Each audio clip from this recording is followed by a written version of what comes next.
नमस्कार मैत्रिणींनो. तर आज आपण बघणार आहोत हा प्रिंटेड गळा तयारच आलेला आहे ब्लाऊजवरती. तर याचा गळा कसा मी बनवणार आहे, तर याचा प्रिंटिंग आधीच आहे रेडीमेड ब्लाऊजसोबतच आजकाल तसंच येत आहे. पण शोल्डर कमी असलेली 28 छातीचा मला ब्लाऊज बनवायचा आहे आणि याचा गळा इतका मोठा आहे की मला त्याच्यामध्ये ॲडजस्ट करणं खूप अवघड जात होतं. म्हणून मी काय केलं, तर मी अशा प्रकारे अस्तर व्यवस्थित कापून घेतलेला आहे 28 साईजच्या मापाने आणि त्याच्यानंतर मी हा गळा असा ह्याच्यावरती ठेवूनच जो माप होतं कस्टमरचं त्याच मापाप्रमाणे आखून घेतलेला आहे आणि त्याच्यानंतर अशा प्रकारे मी शिलाई मारून घेतली त्याच्यावरतीच ठेवून. मग मी डिझाईनचा विचारच केला नाही, पण डिझाईनच्या अगदी मधोमध येईल अशा मी प्रकारे कटिंग करून घेतलेलं होतं.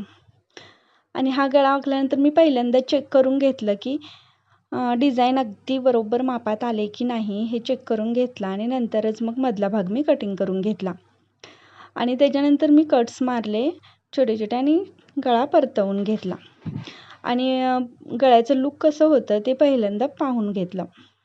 तर डिझाईन तर प्रिंटेड ऑलरेडी होतीच, पण ती मधोमध गळ्याला बसवायची होती आणि गळा पण कस्टमरला मोठा नको होता. तर अशा प्रकारे मी हे करून घेतलेलं आहे आणि त्याच्यानंतर गळ्याला जरा छान लूक येऊ दे त्यासाठी मी मग लेस लावली.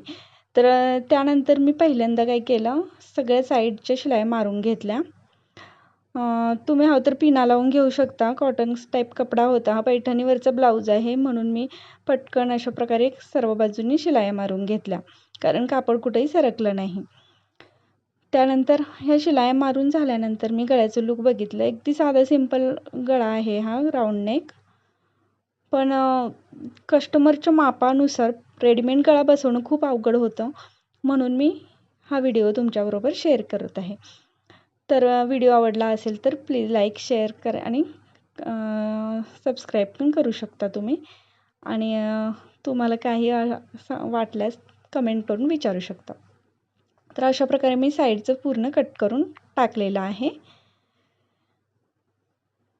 आणि व्यवस्थित गळा अगदी ब्लाऊजच्या मापामध्ये करून घेतलेला आहे. पूर्ण ब्लाऊजचं पाठीमागचा भाग हे पहा. आणि अशा प्रकारे तयार झाल्यानंतर ह्याचे दोन्ही टक्स मारून घेतले. टक्स पण अगदी डिझाईनमध्येच येत होते,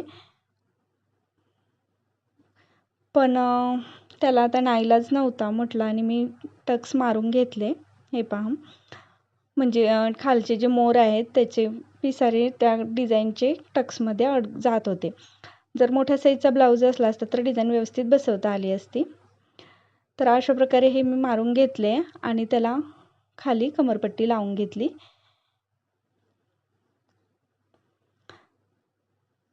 कमरपट्टी लावताना मला थोडे जोड द्यावे लागले, ते मी जोडून घेतले आणि खालच्या बाजूने लावून घेतली फिनिशिंगमध्ये. हे पहा, अशा प्रकारे पूर्णपणे कमरपट्टी जोड देऊन घेतली आणि अशा प्रकारे हा गळा तयार झाला. मग मी वरच्या बाजूला बघितलं की गळ्याला कसं लूक येत आहे, तर मग मला वाटलं की थोडी लेस लावून बघावी, म्हणून मी एक बारीक नाजूक अशी लेस लावून बघितली. तर गळ्याला त्या लेसमुळे थोडं सुंदर लूक येत होतं, म्हणून मी ती लेस लावली आणि पाठीमागचा राऊंड नेक रेडी केला.